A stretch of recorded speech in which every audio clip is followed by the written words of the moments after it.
Hey guys, it's me. So today we're going to be here with the second part of our tutorial. Excuse me. Alright. So essentially what's going to happen is we're going to go from this state where it's completely scrambled to this state where we have the first layer completely solved.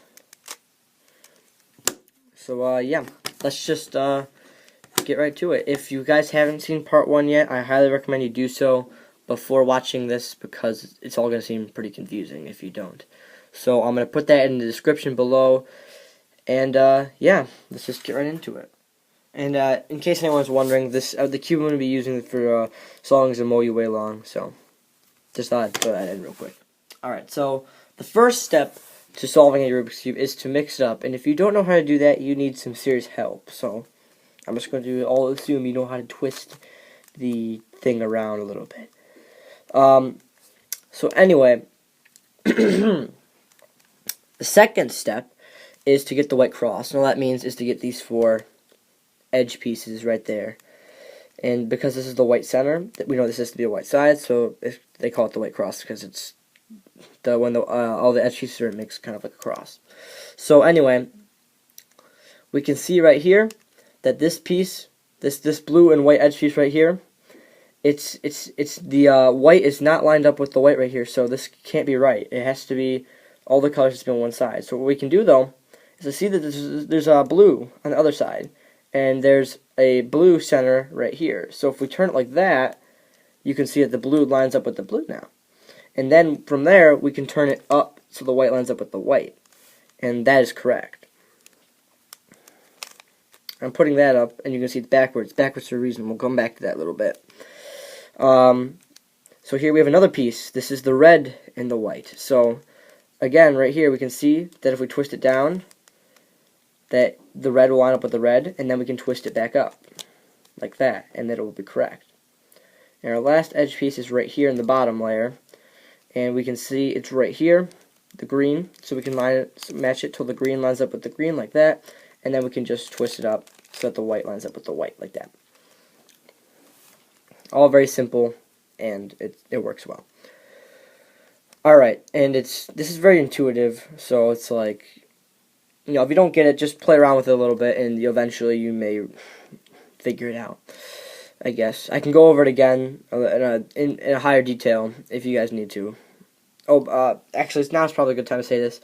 If there's any ever part that's confusing to you guys, just tell me in the comments, and I'll I'll make another video and go into higher depth with the actual explanation.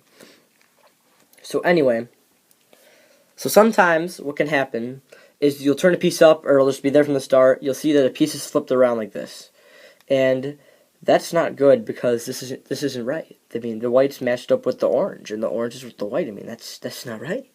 So we need to flip this around. And the easiest way to do this, at least for beginners, there's more complex ways that are faster, but those are for people who, you know, can get this down and are like speed solvers and such. But, you know, we're just gonna push that aside for a second. But anyway, the easiest way is a 4-move algorithm. So what you're gonna do is hold out in front of you like this, with the piece that needs to flip around in front of you, like this, and do this algorithm. U, L, U inverted, F. I'll do it one more time in case you guys need to get it. So again, you're going to hold it right in front of you and go U, L, U inverted, F. And it just forces the piece to be rotated around until it's correct. Alright, so the next step is to get, after you have this white cross and everything is lined up, so this would not be correct, you want all of these to be lined up like that on every side, so just make sure real quick that you got that. So anyway, the next step is to have the 4 corners in place, like this, and that's also very easy. So we're just going to twist this to the bottom layer. Twist it, but look in the bottom layer and find a white corner. Here's a white corner right here. This is the white, green, and orange corner. and we're going to move it until it needs to go below where it needs to go. That sounds a little complicated, but all it means is just, if it needs to go right here in between the three centers, these three centers, we need to put it right below, right here. So we're just going to twist it right there. It needs to go right there, put it right below it, and we're going to do another four-move algorithm. And depending on how this piece is turned, you may have to repeat this a couple of times. I'm going to have to repeat this 6 times because of how the piece is turned. It's going to be real nice. But it's very fast and easy. So you're just going to hold it out in front of you like this, with the piece needs to go in the bottom right corner, and the piece and where it needs to go in the upper right corner, and you're just going to do this algorithm. Right inverted, down inverted, right, down. Right inverted, down inverted, right, down. And you can see that if we just keep repeating that until it's correct, it will eventually go in. So then we can look for another edge piece, or another corner piece. I'm stupid.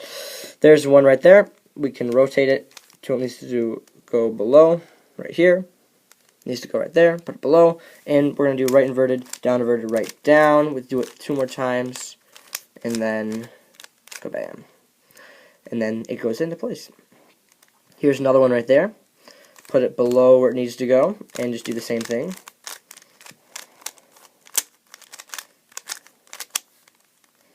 Like that, and then we have to do it 1 more time.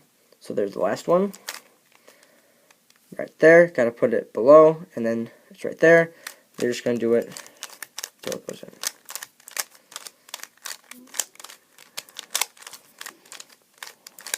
Alright, so there we go.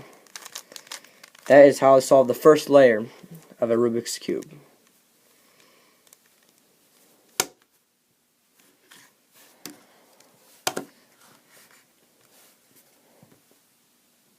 Alright, so I don't want to leave you guys without having taught you, like, how to do something cool. Like, I know solving, like, 1 layer is pretty cool, but it's not, like, solving the whole thing. But we're not there yet. But something you can do that's cool with a solved cube is checkerboard. And that's very easy. You're just going to simply take any solved cube, and you're just going to turn this layer twice, this layer twice, and then this middle layer twice. So all the middle layers twice, and it makes a checkerboard pattern. Look at checkerboard. That's why they call it checkerboard. It's pretty astonishing, I know.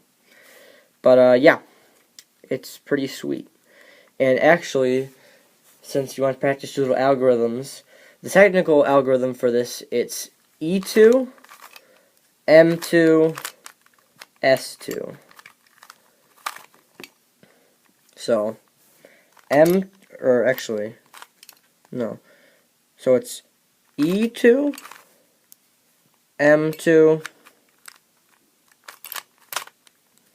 S2.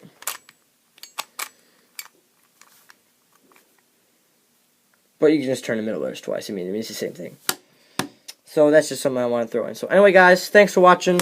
I'll see you guys in part 3 of the tutorial. We're about halfway there. So I'll see you guys later. Until then, goodbye.